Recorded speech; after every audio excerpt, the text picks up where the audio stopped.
का हर एक नागरिक गर्व महसूस करता है। अब हम बेहद विनम्रता के साथ आमंत्रित करना चाहते हैं दुनिया के सबसे लोकप्रिय नेता और नए भारत के शिल्पकार माननीय प्रधानमंत्री श्री नरेंद्र मोदी जी को कि वो कृपया आए और हमें अपने आशीर्वचनों से अनुग्रहित करें। माननीय प्रधानमंत्री जी।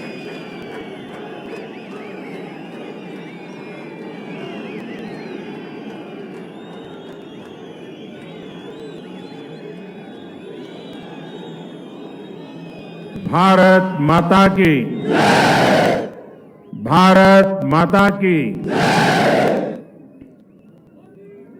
हिमाचल प्रदेश के गवर्नर श्रीमान राजेंद्र जी,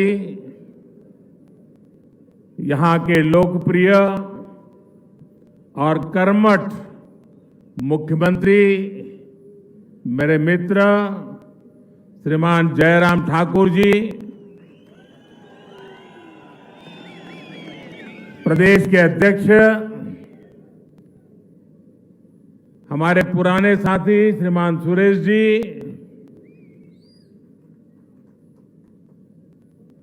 केंद्र के मंत्रिपरिषद के मेरे साथियों, सांसदगण, विधायकगण, हिमाचल के सभी जनप्रतिनिधिगण,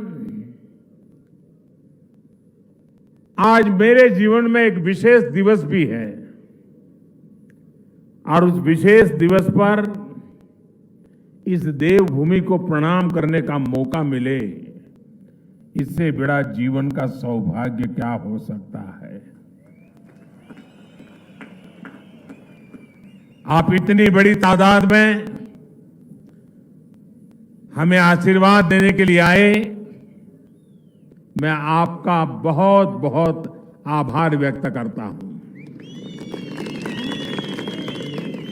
अभी देश के करोड़ों करोड़ किसानों को उनके खाते में पीएम किसान सम्मान निधि का पैसा ट्रांसफर हो गया, पैसा उनको मिल भी गया और आज मुझे शिमला की धरती से देश के 10 करोड़ से भी ज्यादा किसानों से खाते में पैसे पहुंचाने का सौभाग्य मिला है। वे किसान भी शिमला को याद करेंगे, हिमाचल को याद करेंगे, इस देवभूमि को याद करेंगे।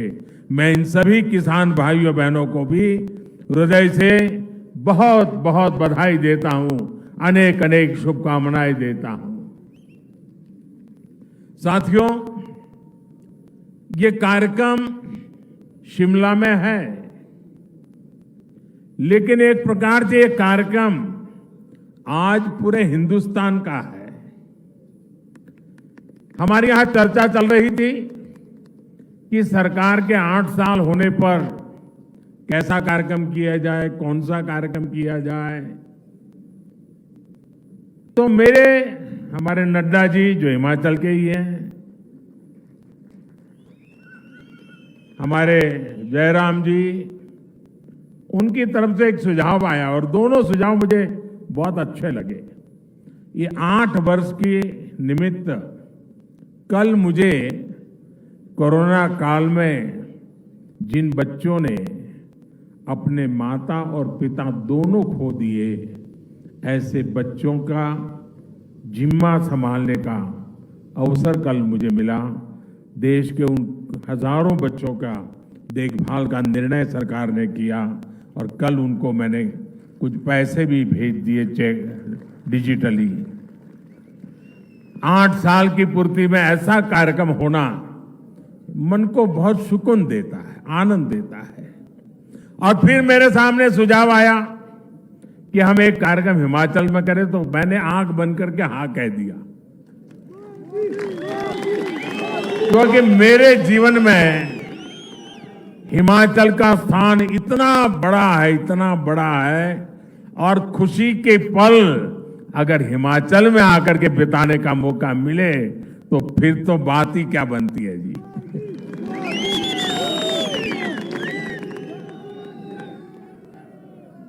आज इसलिए मैंने कहा कि 8 साल के निमित्त देश का ये महत्वपूर्ण कार्यक्रम आज शिमला की धरती पे हो रहा है, जो कभी मेरी कर्म भूमि रही, मेरे लिए जो देवभूमि है, मेरे लिए जो पुण्य भूमि है, वहां पर मुझे आज देशवासियों को इस देवभूमि से बात करने का मौका मिले, ये अपने आप में मेरे लिए खुशी अनेक गुना बढ़ा देने वाला काम है।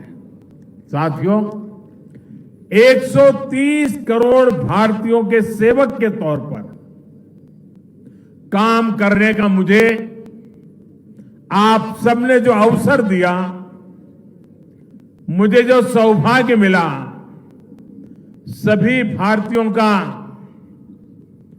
जो विश्वास मुझे मिला है, अगर आज मैं कुछ कर पाता हूं, दिन रात दौड़ पाता हूं, तो ये मत सोचिए कि ये मोदी करता है, ये मत सोचिए ये मोदी दौड़ता है। ये सब तो 130 करोड़ देशवासियों की कृपा से हो रहा है, आशीर्वाद से हो रहा है, उनकी बदौलत हो रहा है, उनकी ताकत से हो रहा है। परिवार के एक सदस्य के तौर पर मैंने कभी भी अपने आप को उस पद पर देखा नहीं, कल्पना भी नहीं की है, और आज भी नहीं कर रहा हूं कि मैं कोई प्रधानमंत्री हूं। जब फाइल पर साइन करता हूं, एक जिम्मेवारी होती है, तब तो प्रधानमंत्री की दायित्व के रूप में मुझे काम करना होता है। लेकिन उसके बाद फाइल जैसी चली जाती है, मैं प्रधानमंत्री नहीं रहता हूं, मैं सिर्फ और सिर्फ 130 करोड़ देशवासियों के परिवार का सदस्य बन जाता हूं। आप ही के परिवार के सदस्य के रूप में, एक प्रधान सेवक के रूप में जहां भी रहता हूं काम करता रहता हूं, और आगे भी एक परिवार के सदस्य के नाते परिवार की आशा आकांक्षाओं से जुड़ना, 130 करोड़ देशवासियों का परिवार, यही सब कुछ है मेरी जिंदगी में। आप ही है सब कुछ मेरी जिंदगी में, और ये जिंदगी भी आप ही के लिए है। और जब हमारी सरकार अपने 8 वर्ष पूरे कर रही है, तो आज मैं फिर से मैं इस देवभूमि से मेरा संकल्प भी दोहराऊंगा, क्योंकि संकल्प को बार बार स्मरण करते रहना चाहिए। संकल्प की कभी विस्मृति नहीं होनी चाहिए। और मेरा संकल्प था, आज है, आगे भी रहेगा। जिस संकल्प के लिए जीऊंगा, जिस संकल्प के लिए जूझता रहूंगा, जिस संकल्प के लिए आप सबके साथ चलता रहूंगा। और इसलिए मेरा ये संकल्प है, भारतवासी के सम्मान के लिए, हर भारतवासी की सुरक्षा, उस हर भारतवासी की समृद्धि कैसे बढ़े, भारतवासी की सुख शांति की जिंदगी कैसे मिले, उसी एक भाव से गरीब, दलित हो, पीड़ित हो, शोषित हो, वंचित हो, दूर सुदूर जंगलों में रहने वाले लोग हो, पहाड़ी की चोटियों पर रहने वाले, छूट-फूट रहने वाले का 2 परिवार हो, हर किसी का कल्याण करने के लिए जितना ज्यादा काम कर सकता हूं, उसको करता रहूं। इसी भाव को लेकर के मैं आज फिर से एक बार इस देवभूमि से अपने आप को संकल्पित करता हूं। साथियों, हम सभी मिलकर भारत को उस ऊंचाई तक पहुंचाएंगे जहां पहुंचने का सपना आजादी के लिए मर मिट जाने वाले लोगों ने देखा था। आजादी के इस अमृत महोत्सव में भारत के बहुत उज्जवल भविष्य के विश्वास के साथ भारत की युवा शक्ति, भारत की नारी शक्ति, उस पर पूरा भरोसा रखते हुए मैं आज आपके बीच आया हूं। साथियों, जीवन में जब हम बड़े लक्ष्यों की तरफ आगे बढ़ते हैं, तो कई बार ये देखना भी जरूरी होता है कि हम चले कहां से थे, शुरुआत कहां से थी की, और जब उसको याद करते हैं तभी तो हिसाब किताब का पता चलता है कि कहां से निकले और कहां पहुंचे, हमारी गति कैसी रही, हमारी प्रगति कैसी रही, हमारी उपलब्धियां कैसी रही। हम अगर 2014 से पहले के दिनों को याद करें, उन दिनों को भूलना मत साथियों, तब जाकर के ही आज के दिवसों का मूल्य समझ आएगा। आज की परिस्थितियों को देखे पता चलेगा साथियों, देश ने बहुत लंबा सफर तय किया है। 2014 से पहले अखबार की सुर्खियों बनी रहती थी, हेडलाइन बनी रहती थी, टीवी के पर चर्चा होती रहती थी। बात क्या होती थी? बात होती थी लूट और खसोट की बात होती थी, बात होती थी भ्रष्टाचार की, बात होती थी घोटालों की, बात होती थी भाई भतीजेवाद की, बात होती थी अफसरशाही की, बात होती थी अटकी लटकी फटकी योजनाओं की। लेकिन वक्त बदल चुका। आज चर्चा होती है सरकारी योजनाओं से मिलने वाले लाभ की। सिरसा से कोई समा देवी, सिरमौर से हमारी कोई समा देवी कह देती है कि मुझे ये लाभ मिल गया। आखिरी घर तक पहुंचने का प्रयास होता है। गरीबों के हक का पैसा सीधा उनके खाते में पहुंचने की बात होती है। आज चर्चा होती है दुनिया में भारत के स्टार्टअप की, आज चर्चा होती है, वर्ल्ड बैंक भी चर्चा करता है भारत के ईज ऑफ डूइंग बिजनेस की। आज हिंदुस्तान के निर्दोष नागरिक चर्चा करती है अपराधियों पर नकेल कसने की हमारी ताकत की, भ्रष्टाचार के खिलाफ जीरो टॉलरेंस के साथ आगे बढ़ने की। 2014 से पहले की सरकार ने भ्रष्टाचार को सिस्टम का जरूरी हिस्सा मान लिया था। तब की सरकार भ्रष्टाचार से लड़ने की बजाय उसके आगे घुटने टेक चुकी थी। तब देश देख रहा था कि योजनाओं का पैसा जरूरतमंद तक पहुंचने के पहले ही लूट जाता है। लेकिन आज चर्चा जनधन खातों से मिलने वाले फायदों की हो रही है। जनधन, आधार और मोबाइल से बनी त्रिशक्ति की हो रही है। पहले रसोई में धुआं सहने की मजबूरी थी, आज उज्ज्वला योजना से सिलेंडर पाने की सहूलियत है। पहले खुले में शौच की बेबसी थी, आज घर में शौचालय बनवाकर सम्मान से जीने की आजादी है। पहले इलाज के लिए पैसे जुटाने की बेबसी थी, आज हर गरीब को आयुष्मान भारत का सहारा है। पहले ट्रिपल तलाक का डर था, अब अपने अधिकारों की लड़ाई लड़ने का हौसला है। साथियों, 2014 से पहले देश की सुरक्षा को लेकर चिंता थी, आज सर्जिकल स्ट्राइक, एयर स्ट्राइक का गर्व है। हमारी सीमा पहले से ज्यादा सुरक्षित है। पहले देश का नॉर्थ ईस्ट अपने असंतुलित विकास से, भेदभाव से आहत था, दुखी था। आज हमारा नॉर्थ ईस्ट दिल से भी जुड़ा है और आधुनिक इंफ्रास्ट्रक्चर से भी जुड़ रहा है।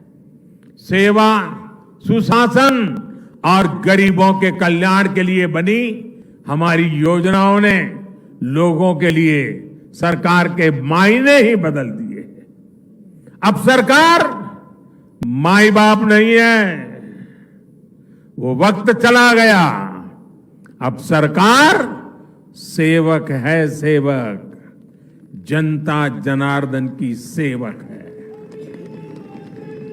अब सरकार जीवन में दखल देने के लिए नहीं, बल्कि जीवन को आसान बनाने के लिए काम कर रही है। बीते वर्षों में हम विकास की राजनीति को देश की मुख्य धारा में लाए हैं। विकास की इसी आकांक्षा में लोग स्थिर सरकार चुन रहे हैं, डबल इंजन की सरकार चुन रहे हैं। साथियों, हम लोग अक्सर सुनते हैं कि सरकारें आती हैं, जाती हैं, लेकिन सिस्टम वही रहता है।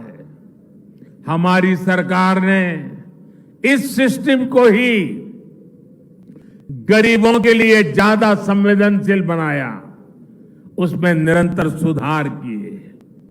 पीएम आवास योजना हो, स्कॉलरशिप देना हो या फिर पेंशन योजनाएं, टेक्नोलॉजी की मदद से हमने भ्रष्टाचार का स्कोप कम से कम कर दिया।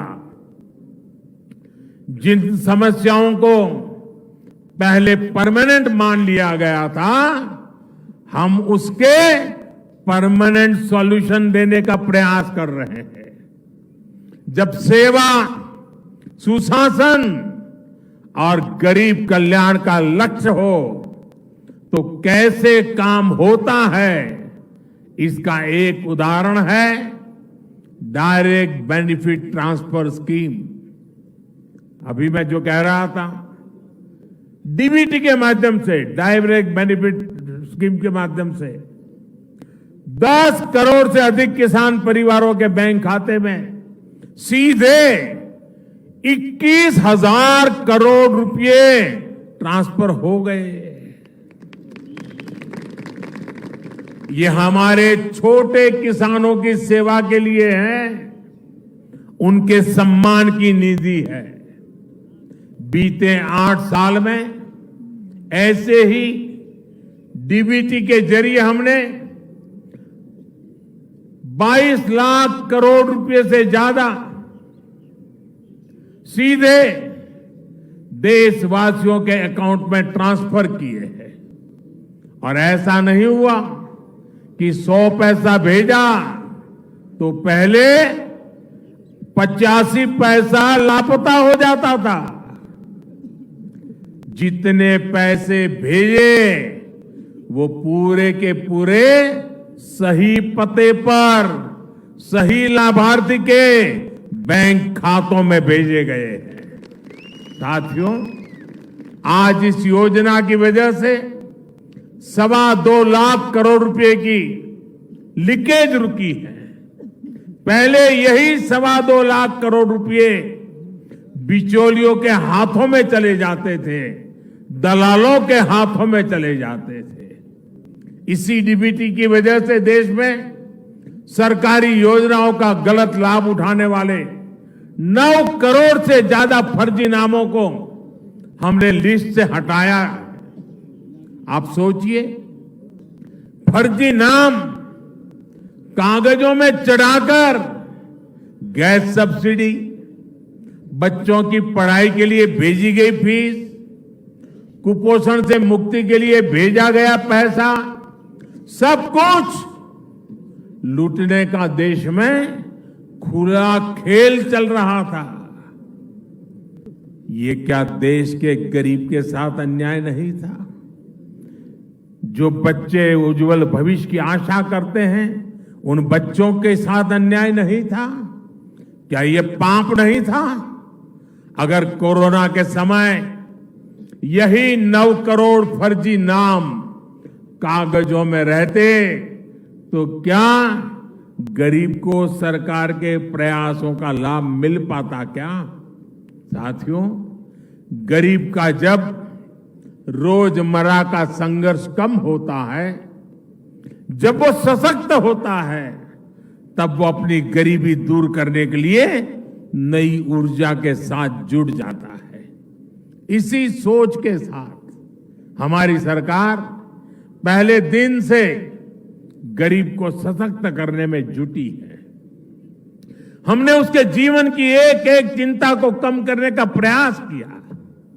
आज देश के 3 करोड़ गरीबों के पास उनके पक्के और नए घर भी, जहां आज वो रहने लगे हैं।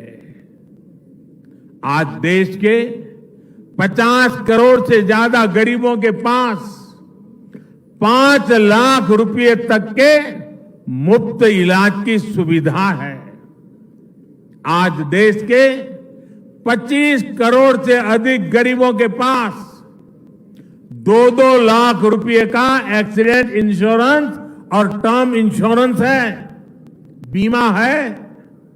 आज देश के लगभग 45 करोड़ गरीबों के पास जनधन बैंक खाता है।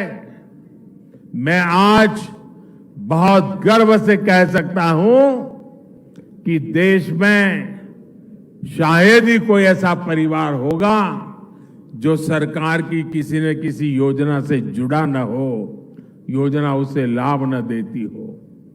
हमने दूर सुदूर पहुंचकर लोगों को वैक्सीन लगाई है। देश करीब 200 करोड़ वैक्सीन डोज के रिकॉर्ड स्तर पर पहुंच रहा है। और मैं जयराम जी को बधाई दूंगा। कोरोना काल में जिस प्रकार से उनकी सरकार ने काम किया है और उन्होंने ये टूरिस्ट डेस्टिनेशन होने के कारण टूरिज्म के लिए तकलीफ ना हो, इसलिए उन्होंने वैक्सीनेशन को इतना तेजी से चलाया।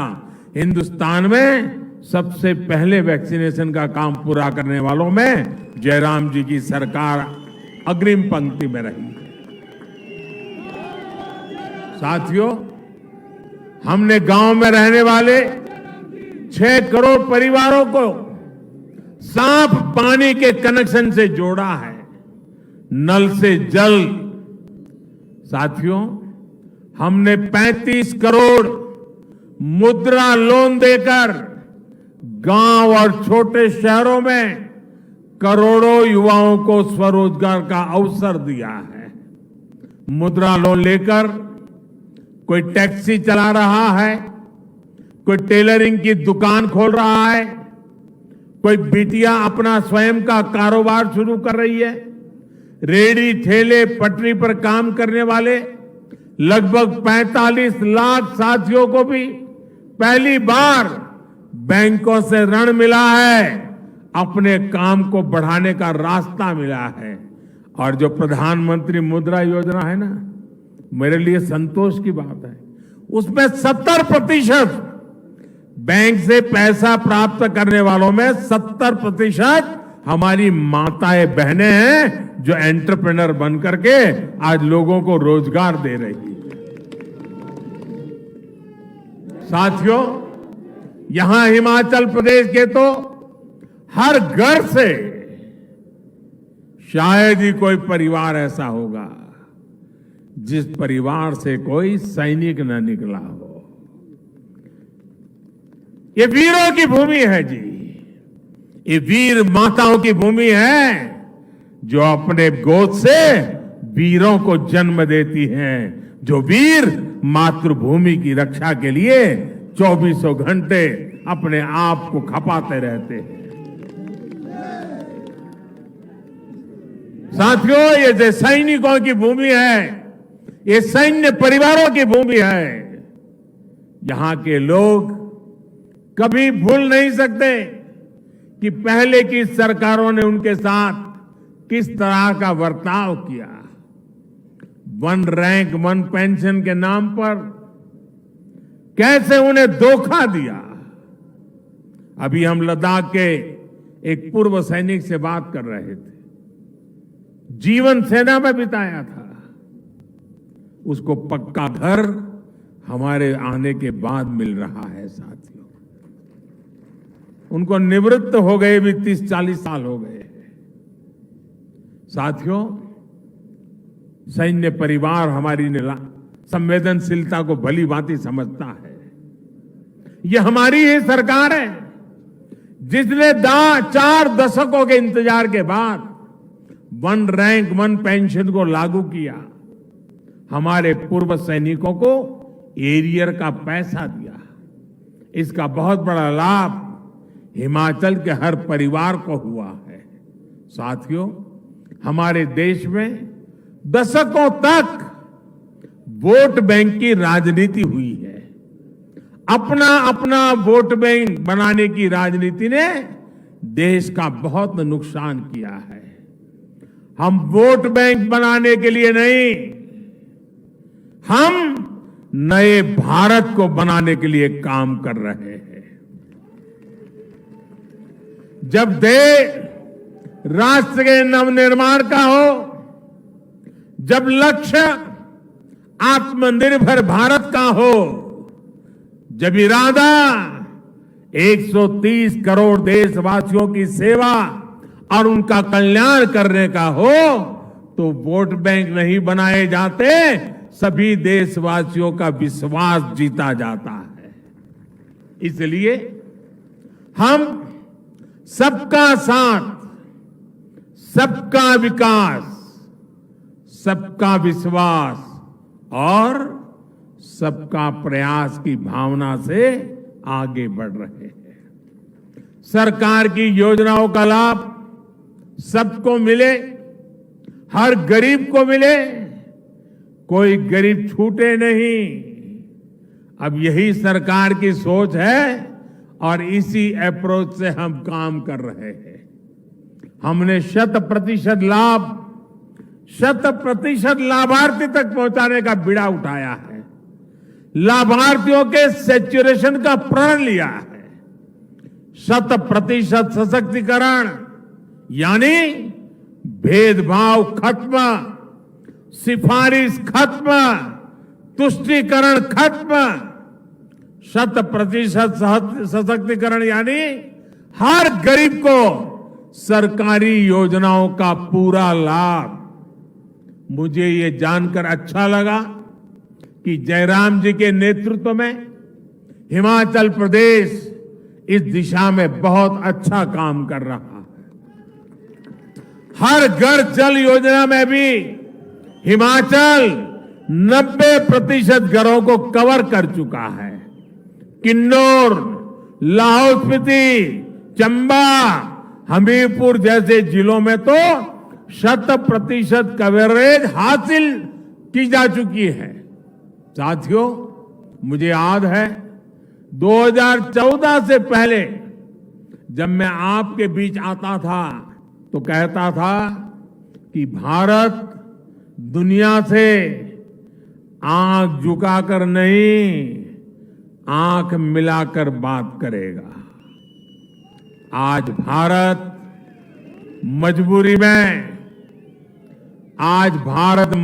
में दोस्ती का हाथ नहीं बढ़ाता है, और जब मजबूरी में दोस्ती का हाथ बढ़ाता है ना, तो ऐसे बढ़ाता है। बल्कि आज भारत मदद करने के लिए हाथ बढ़ाता है और हाथ ऐसे करके ले जाता है। कोरोना काल में भी हमने 150 से ज्यादा देशों को दवाइयां भेजी हैं, वैक्सीन भेजी है, और इसमें हिमाचल प्रदेश के फार्मा हब बद्दी की भी बड़ी भूमिका रही है। भारत ने सिद्ध किया है कि हमारे पास पोटेंशियल भी है और हम परफॉर्मर भी है। अंतर्राष्ट्रीय संस्थाएं भी मान रही हैं कि भारत में गरीबी कम हो रही है, लोगों के पास सुविधाएं बढ़ रही है। इसलिए अब भारत को सिर्फ अपने लोगों की आवश्यकताएं ही पूरी नहीं करनी है, बल्कि लोगों की जागी हुई आकांक्षाओं को भी हमें पूरा करना है। हमें 21वीं सदी के बुलंद भारत के लिए, आने वाली पीढ़ियों के उज्जवल भविष्य के लिए अपने आप को खपाना है। एक ऐसा भारत जिसकी पहचान अभाव नहीं बल्कि आधुनिकता हो। एक ऐसा भारत जिसमें लोकल मैन्युफैक्चरर लोकल डिमांड को भी पूरा करे और दुनिया के बाजारों में भी अपना सामान बेचे। एक ऐसा भारत जो आत्मनिर्भर हो, जो अपने लोकल के लिए सोलन की पाइन आर्ट, कांगड़ा की मिनिएचर पेंटिंग के लोग, और इसे देखकर टूरिस्ट लोग दीवाने हो जाते हैं, ऐसे उत्पाद देश के कोने कोने में पहुंचे, अंतर्राष्ट्रीय बाजारों की रौनक बढ़ाए, इसके लिए हम काम कर रहे हैं। वैसे भाइयों बहनों, हिमाचल के स्थानीय उत्पादों की चमक तो अब काशी में बाबा विश्वनाथ के मंदिर तक पहुंच गई है। कुल्लू में बनी हमारी माताओं बहनें बनाती हैं। कुल्लू में बनी पोहलें सर्दी के मौसम में काशी विश्वनाथ मंदिर के पुजारियों और सुरक्षा कर्मियों की मददगार बन रही है। बनारस का सांसद होने के नाते मैं इस उपहार के लिए हिमाचल प्रदेश के लोगों का विशेष आभार व्यक्त करता हूं। साथियों, बीते 8 वर्षों के प्रयासों के जो नतीजे मिले हैं, उनसे मैं बहुत विश्वास भरा हुआ हूं, आत्मविश्वास से भरा हुआ हूं। हम भारतवासियों के सामर्थ्य के आगे कोई भी लक्ष्य असंभव नहीं है। आज भारत दुनिया की सबसे तेजी से बढ़ती अर्थव्यवस्थाओं में एक है। आज भारत में रिकॉर्ड विदेशी निवेश हो रहा है।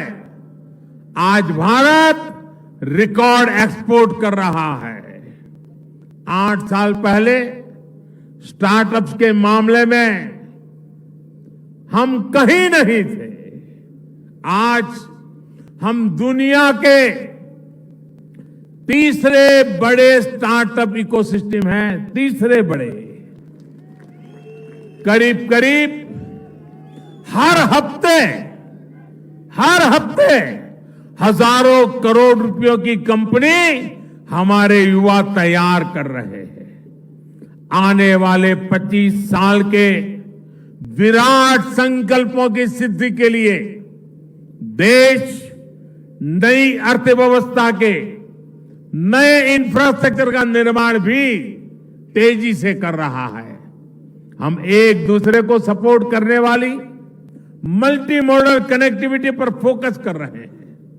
इस बजट में हमने जो पर्वतमाला योजना की घोषणा की है, वो हिमाचल जैसे पहाड़ी प्रदेश में कनेक्टिविटी को और मजबूत करेगी।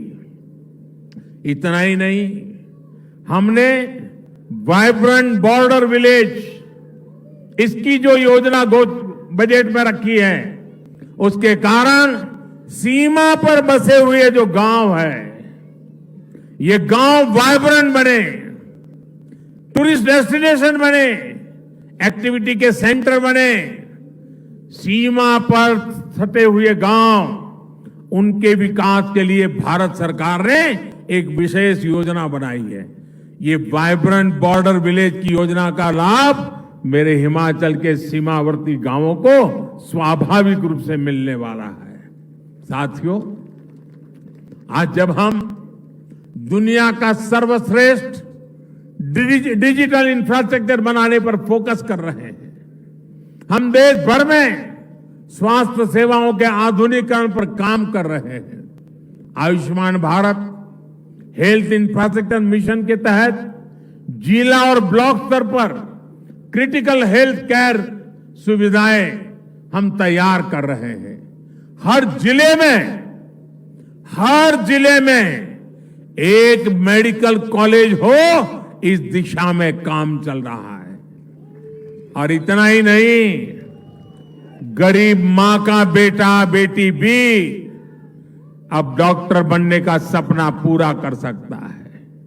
पहले तो हाल यह था कि अगर उसको स्कूली शिक्षा अंग्रेजी में नहीं हुई तो डॉक्टर होने के सपने अधूरे रह जाते थे। अब हमने तय किया है, मेडिकल और टेक्निकल एजुकेशन हम मातृभाषा में करने को प्रमोट करेंगे, ताकि गरीब से गरीब का बच्चा, गांव का बच्चा भी डॉक्टर बन सके, और इसलिए उसे अंग्रेजी के गुलाम होने की जरूरत नहीं पड़ेगी। साथियों, देश में एम्स जैसे बेहतरीन संस्थानों का दायरा देश के दूर सुदूर के राज्यों तक बढ़ाया जा रहा है। बिलासपुर में बन रहा एम्स का इसका एक प्रत्यक्ष प्रमाण है। अब हिमाचल वासियों को चंडीगढ़ या दिल्ली जाने की मजबूरी नहीं रहेगी। साथियों, ये सारे प्रयास हिमाचल प्रदेश के विकास को भी गति देने का काम कर रहे हैं। जब अर्थव्यवस्था मजबूत होती है, रोड कनेक्टिविटी, इंटरनेट कनेक्टिविटी बढ़ती है, स्वास्थ्य सेवाएं सुधरती हैं, तो ये टूरिज्म को भी बढ़ाता है। भारत अपने यहां जिस तरह ड्रोन की मैन्युफैक्चरिंग बढ़ा रहा है, ड्रोन का इस्तेमाल बढ़ा रहा है, उससे हमारे दूर दराज के जो क्षेत्र हैं, हिंदुस्तान के दूर दराज के जो भी इलाके हैं, चाहे पहाड़ी हो, जंगल के इलाके हो, जैसे हिमाचल के दूर दराज के इलाके हैं, वहां पर इस ड्रोन सेवाओं का बहुत बड़ा लाभ मिलने वाला है। भाइयों और बहनों, बीते 8 वर्षों में आजादी के 100वें वर्ष के लिए यानी 2047 के लिए मजबूत आधार तैयार हुआ है। इस अमृत काल में सिद्धियों के लिए एक ही मंत्र है, सबका प्रयास। सब जुड़े, सब जुटे और सब बढ़े, इसी भाव के साथ हमें काम करना है। कितनी सदियों के बाद और कितनी पीढ़ियों के बाद ये सौभाग्य हमें मिला है, हमारी आपकी पीढ़ी को मिला है। इसलिए आइए हम संकल्प लें, हम सबका प्रयास कि इस आह्वान में अपनी सक्रिय भागीदारी निभाएंगे, अपना हर कर्तव्य निभाएंगे। इसी विश्वास के साथ आज जो हिमाचल ने आशीर्वाद दिए हैं और देश के हर ब्लॉक में आज इस कार्यक्रम से लोग जुड़े हुए हैं। आज पूरा हिंदुस्तान शिमला से जुड़ा हुआ है, करोड़ों करोड़ों लोग आज जुड़े हुए हैं। और आज मैं आज शिमला की धरती से उन करोड़ों देशवासियों से बात कर रहा हूं।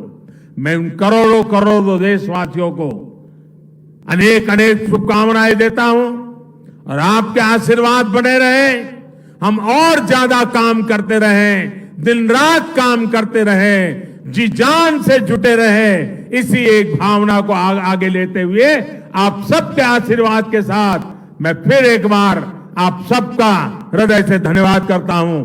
मेरे साथ बोलिए, भारत माता की, भारत माता की, भारत माता की। बहुत बहुत धन्यवाद।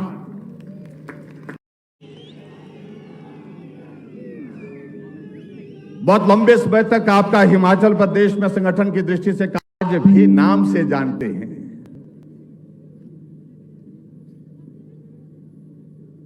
सुरेश भारद्वाज जी कह रहे थे माननीय प्रधानमंत्री जी से, जाखू का जिक्र कर रहे थे कि चलो आज जाखू भी जा आते हैं। आदरणीय प्रधानमंत्री जी ने कहा कि जाने का तो बहुत मन है, जहां आप बोलेंगे वहां जाने के लिए हम तैयार हैं। लेकिन इसी पल आपने एक बात और याद की कि क्या वो दीपक अभी भी पैदल जाता है? एक छोटे से कार्यकर्ता, हमारा संगठन का कार्यकर्ता, उनको भी आज नाम से आप स्मरण करके जो है, जैसे आप अन्ना डेल पहुंचे तो आपने स्मरण किया, स्वाभाविक रूप से ये एक रिश्ता बताता है। ये रिश्ता बहुत मजबूत है हिमाचल के साथ। हम अभी आते आते मैं संकोच भी कर रहा था। संकोच इसलिए कर रहा था कि शिमला का ही हम यहां तक का ये सफर, अन्ना डेल से यहां रिज के मैदान तक का, ये शिमला का रिज का मैदान बहुत छोटा मैदान है। यहां हजारों की संख्या में लोग आए हैं, लेकिन वो इस सभा के स्थल में पहुंच नहीं पा रहे हैं, वो वहीं खड़े हैं। एक विनम्र आग्रह हमने किया कि अगर आप 5 मिनट के लिए थोड़ा सा चल करके उनके साथ आप मिल करके चल सकते हैं, उनसे बात करते हुए चल सकते हैं, तो बहुत अच्छा लगेगा। आपने तुरंत जो है वो हमारा आग्रह स्वीकार किया, मैं आपका आभारी हूं। आप माल रोड पे पैदल हो करके यहां तक पहुंचे, शिमला वॉच कंपनी के पास तक पहुंचे। और स्वाभाविक रूप से मेरा यह मानना है कि बहुत पुरानी यादें आपको ताजा हुई होंगी जब आप माल रोड पे रिज के मैदान पे चलते थे, कॉफी हाउस में जाते थे, कॉफी हाउस में बैठ के कॉफी पीते थे, कुछ मीडिया के साथियों के साथ मिलते थे, कुछ वकीलों के साथ मिलते थे, कुछ व्यापारियों के साथ मिलते थे। स्वाभाविक रूप से वो बहुत ऐसी यादें हैं, शायद मुझे लगता है कि आप कभी भूल नहीं पाएंगे। और जिस तरह से पिछली बार जब आपका आना हुआ, जिस दिन शपथ ग्रहण समारोह था, उस दिन आपका जब आना हुआ, उस दिन भी आप यहां से तो चले गए, लेकिन कॉफी हाउस में आप रुक गए और रुक करके वहां पर जो है कॉफी आपने पी। तो स्वाभाविक रूप से ये हमारे लिए, हिमाचल प्रदेश के लिए एक गर्व की बात है कि आप इतना करीबी के साथ, इतनी भावनात्मक रिश्ते के साथ हिमाचल के साथ जुड़े हैं। आदरणीय प्रधानमंत्री जी, डबल इंजन की सरकार, आपके नेतृत्व में केंद्र सरकार और भारतीय जनता पार्टी की हिमाचल प्रदेश की सरकार ने इन 4.5 वर्ष के कार्यकाल में बेहतरीन काम करने की कोशिश की। कोविड का बड़ा संकट था, लेकिन उस संकट के बावजूद भी जिस मजबूती के साथ आपने पूरे राष्ट्र का मार्गदर्शन किया, हौसला बढ़ाया, हिम्मत बढ़ाई, संकट बड़ा था लेकिन उसके बावजूद आपने कहा कि हिम्मत के साथ आगे बढ़िए, एक दिन आएगा ये संकट समाप्त होकर के रहेगा। और आज हम इस बात को कह सकते हैं कि आज वो कोविड का संकट से हम पार निकलते हुए भारत यशस्वी होकर के, भारत के अंदर नहीं, भारत के बाहर दुनिया के सभी देशों के लिए एक उदाहरण बना हुआ है। आपके आशीर्वाद से जहां हिमाचल प्रदेश को 10,000 करोड़ रुपए की केंद्र की योजनाएं स्वीकृत की, उसके लिए मैं आपका हृदय से आभारी हूं।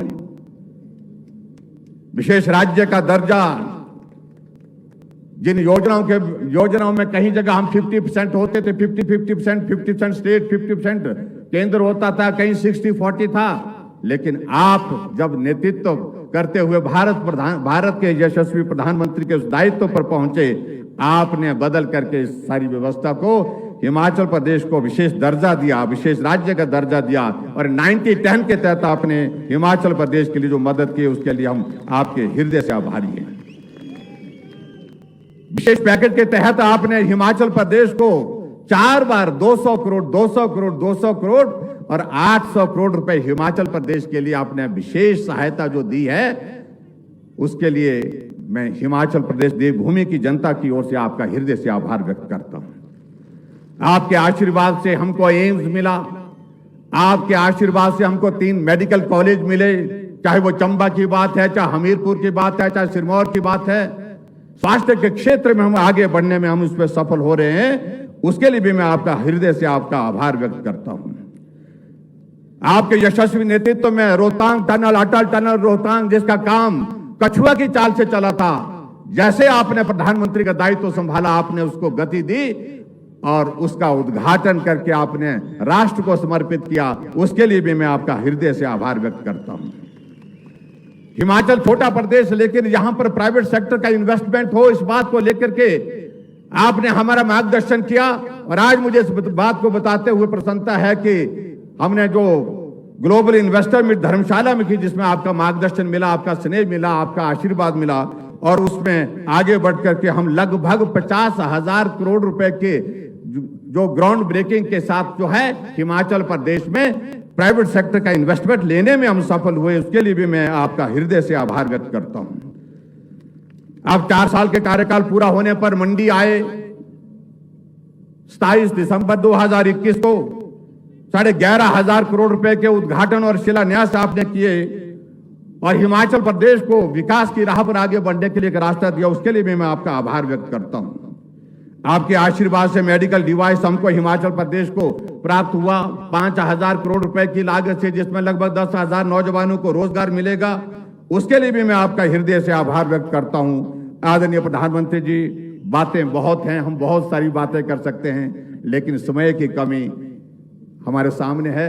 मैं आपका देवभूमि हिमाचल प्रदेश की जनता की ओर से एक बार फिर से अभिनंदन करता हूं, स्वागत करता हूं। एक बहुत सुंदर बात मुझे जो आपके इसमें लगी, अभी 5 प्रदेशों का चुनाव हुआ और कई जगह इस बात को लेकर के कहा जाता था कि रिवाज बना है, 5 साल के बाद बदलाव होता है, परिवर्तन होता है, ये होगा। लेकिन आपने रिवाज बदल दिया और 5 राज्यों में से जहां 4 राज्यों में भारतीय जनता पार्टी की सरकार थी, हम चारों राज्यों में फिर सत्ता में आए। और ये रिवाज बदलने की बात मैं इसलिए भी कह रहा हूं क्योंकि हिमाचल में भी कुछ लोग ऐसे ही कहते हैं और आपके आशीर्वाद से जो रिवाज बदला है, अब की बार हिमाचल प्रदेश में भी इस रिवाज को बदलेंगे। आपके आशीर्वाद से हम आगे बढ़ेंगे। आपके आशीर्वाद से मार्गदर्शन में यहां सरकार चल रही है और फिर से सरकार बनाएंगे। इतनी ही बात कहते हुए एक बार फिर से आप शिमला पहुंचे। शिमला के इस ऐतिहासिक कार्यक्रम में जहां आप राष्ट्र को भी आज पूरे सभी मुख्यमंत्री को संबोधित करने वाले हैं, आपका हृदय से बहुत बहुत अभिनंदन, बहुत बहुत धन्यवाद। नमस्कार, जय हिंद, जय हिमाचल। माननीय मुख्यमंत्री श्री जयराम ठाकुर जी, आपका बहुत बहुत धन्यवाद और आभार। माननीय प्रधानमंत्री जी, एक वक्त था कि शहरी और ग्रामीण भारत के अंतर को लेकर देश दुनिया में चर्चा हुआ करती थी, लेकिन बीते कुछ वर्षों में प्रधानमंत्री जी आपके नेतृत्व में जिस तरह से सामाजिक आर्थिक योजनाओं ने पूरे भारत में विकास की अविरल धारा बहाई है, उसी का असर है कि आज हमारे गांव शहरी सुविधाओं से सुसज्जित हो रहे हैं।